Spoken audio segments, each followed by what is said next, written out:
मेरा नाम परवीन है। मेरी उम्र 25 साल की है। मैं गुजरात के अहमदाबाद ज़िले में रहता हूँ। ये बात 7 साल पुरानी है। मैं शाम को अपनी फैक्ट्री से वापस आ रहा था। अपने घर से कुछ दूरी पर जहाँ बस स्टैंड था, वहाँ एक करीबन 40 साल की आंटी बस का इंतज़ार करती हुई खड़ी थी। मैं वहाँ से गुजरा तो उन्हें मेरी तरफ कुछ हसरत भरी निगाहों से देखा। मैं कुछ आगे जाकर रुक गया। आंटी चलकर मेरे पास आई और पूछी, तुम किस तरफ जा रहे हो? मैं भी उसी तरफ जा रहा था जहाँ उन्हें जाना था। मैंने उन्हें अपनी बाइक पर बिठा लिया। वह मुझसे कुछ ज़्यादा ही चिपक कर बैठी गई। कुछ आगे जाते ही हमने बात करनी शुरू की। मैंने उन्हें अपने बारे में बताया और उनसे उनके बारे में पूछा। वह चिपक कर बैठी थी। मुझे कुछ होने लगा था। ना चाहते हुए भी मेरे मुंह से निकल गया, आप मुझसे ऐसे चिपक कर बैठी रही हो तो मुझसे कुछ हो रहा है। आंटी ने पूछा कि कहाँ हो रहा है? मैंने कहा हर जगह हो रहा है। वह हंसने लगी। बस इतनी सी बातें हुई कि उनका उतरने का स्टॉप आ गया। मैंने उन्हें अपना मोबाइल नंबर दे दिया। वह मुस्कुरा कर धन्यवाद बोलते हुए चली गई और जाते जाते उन्हें फ़ोन करने का भी बोला। बस मुझे अब उनके फ़ोन आने का इंतज़ार था। रात को मैं खाना खाने के बाद छत पर टहल रहा था कि एक अनजान नंबर से मिस कॉल आया। मैंने उस नंबर पर कॉल किया तो वही आंटी बोल रही थी। हम दोनों ने कुछ बातें की और अगले दिन मिलने का वादा किया। दूसरे दिन शाम को उनकी कॉल आई तो मैंने कहा कि रात को 10 बजे उसी जगह मिलेंगे जहां कल मैंने उन्हें ड्रॉप किया था। रात के समय पर उनसे मिलने निकला। वह वही खड़ी मिली। मैं उन्हें अपनी बाइक पर बैठाकर चल पड़ा। कहाँ जाना था कुछ तय नहीं था। बस हम दोनों यूं ही चलते जा रहे थे। चलते चलते हम रिंग रोड पर आ गए। वहाँ एक जगह अंधेरा था और सड़क सुनसान थी।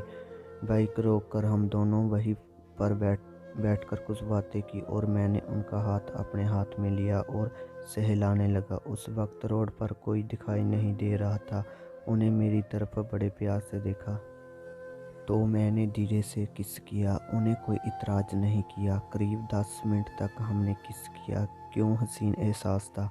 हम सुनसान रोड पर थे तो किसी के आने जाने का डर था। वह अपने आप से बाहर होती जा रही थी। इसके बाद उन्हें कहा, तुम्हारा तो हो गया मगर मेरा क्या?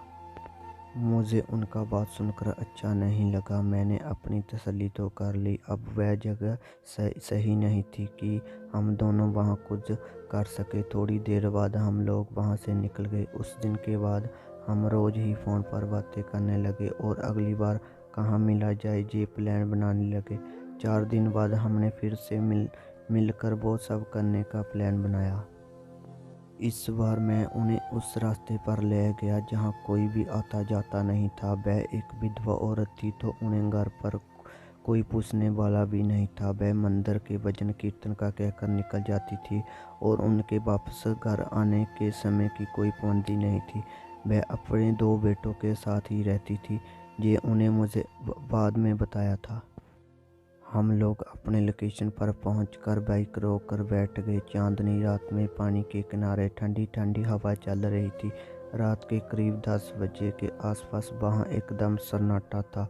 हम लोग एक दूसरे को किस करने लगे। वह धीरे धीरे मेरे बालों को सहलाने लगी।